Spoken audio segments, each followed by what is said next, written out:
You think you're progressing, but you're moving in circles. Because to move forward in the sight of God is when you are in a steady place of alignment according to the will and purpose of God for your life. When you're outside of that, you're really moving in circles. We give Jesus praise. Welcome to my channel, and as you watch me, be blessed. So he tells the people, because you see a little backstory of what is taking place here. You know, first of all, if you have, how many people have finished a book in the Bible? You know, well, there are some hands that are not up. It's no problem. We listen, we don't judge, right? And I want to encourage you, you could flex next time when we say how many hands. You say, whew, finish the book, read Haggai, 2 chapters.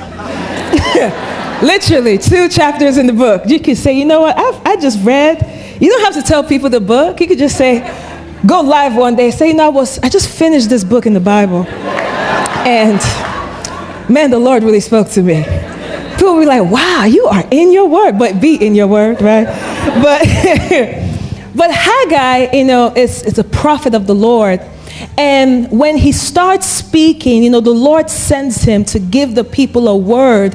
And when he's speaking to the people, these were people that were in exile in Babylon, and they were now free to go back to their hometown. And during the time they were in exile, you know, the Babylonian kingdom had just brought Jerusalem to ruins. The temple that was built by the King Solomon was destroyed. The land was desolate. It was not a place, you know, you want to be, right? But the people had returned to the land. The Lord had set them free. They were in captivity for about 70 years. So during that time, children were born. People were raised up in that Babylonian system. But when they were set free, and here's the thing that is so interesting with when you see, there's certain things as you study the Bible, you will see that Babylon in this context was not just about a kingdom back then, but that through this kingdom, they established a system that the enemy is involved in. And the system of Babylon, we see it where even in the book of Revelation, it talks about the fall of great Babylon, right? Because it's talking about nations that have taken on this system. And it's a system where they teach you how self is God, where you become your own God. Babylon caters to you. It caters to self. It is against everything that God is for. It teaches you idolatry, right? And really the idol is you. So this is the system that these people have been in for 70 years. This is the system that they had children in. This is the system that they were raising up, you know, little Andrea in, right? And so when they're set free, if you're Andrea in this place, you're not in that system. But when they were, you know, the Spirit of the Lord is Spirit of freedom. You know, you got to let loose sometimes. But when they were set free and when they returned back, one of the things they were charged to do by the Lord was to rebuild the temple of God. And it was not just because, you know, the Lord just, you know, is just sitting up there. He's like, hey, I just want to see my thing happening. The temple represented something deeper than just the people building a temple. It was for the people to prioritize their spiritual life. That this freedom you have experienced in God is not just to satisfy you. Because you came out of the system, but the system needs to come out of you. You need to get back into the place of worship. You need to get back into the place where you hear the voice of God. You need to get back into the place where the Lord is involved in every matter concerning your life. But you see, the people up until this moment, and we're going to read the book of, you know, just from verse 1 down, the people had been, you know, they returned home. They were home for 2 years. Then 2 years later, they start laying the foundation for the temple. And when they laid the foundation, they were excited. They were rejoicing. They had a celebration. But there was opposition. And they allowed the external opposition to cause internal defeat. And they stopped building. And even when situations became a little bit more comfortable and it was no longer just about the external opposition, now it would be about the sacrifice required in order for them to build. They never returned to building. And 14 years go by. And what were they doing all that time? They focused on building their own homes. They were building paneled houses. If it was in modern day, they were at Home Depot, checking out what tiles to put in the bathroom, what wallpapers to buy, while the house of God was in ruins. And you see, the Lord steps in the matter in a way that should cause them to pay attention to their ways.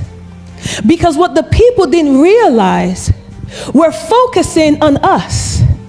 We're focusing on self. We're focusing on building me, doing me. You know? They have laid the foundation. What does that look like in our lives? Salvation.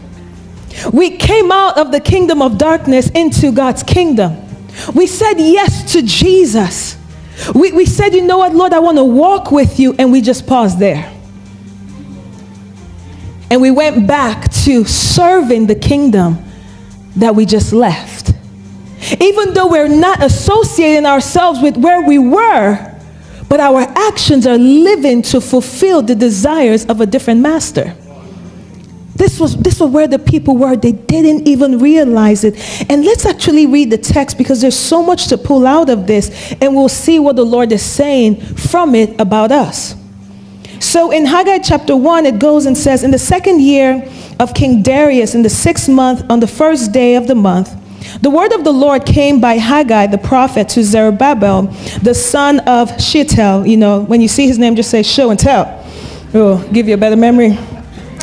Governor of Judah, and to Joshua, the son of Jehozadak, the high priest, saying, and then before we go into the next one, so where we're at right now, again, Haggai comes into the picture.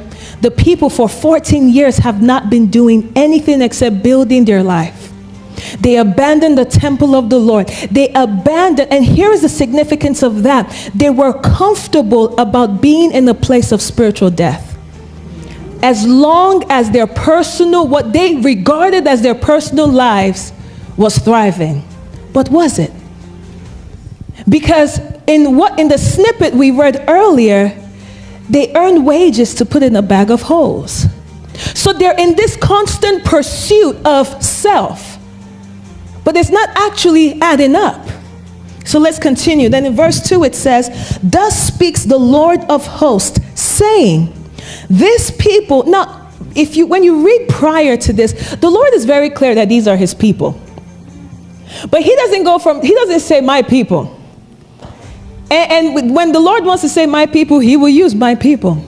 But right now, it's almost like there is and not like you can disappoint God, because that means you surprised him, right? But there is a level of misalignment that the Lord sees with them that you should have seen this by now. You're not acting like my people. This is not the way those that belong to me should behave. Because if you truly belong to me, then I would be the priority of your life. Thanks for watching. Here on my channel, we post gospel messages filled with divine insight to strengthen your faith, deepen your walk with God, and empower you for purpose. And don't forget to like, comment, subscribe, and turn on notification button for more life-changing teachings. See you in my next one. Bye.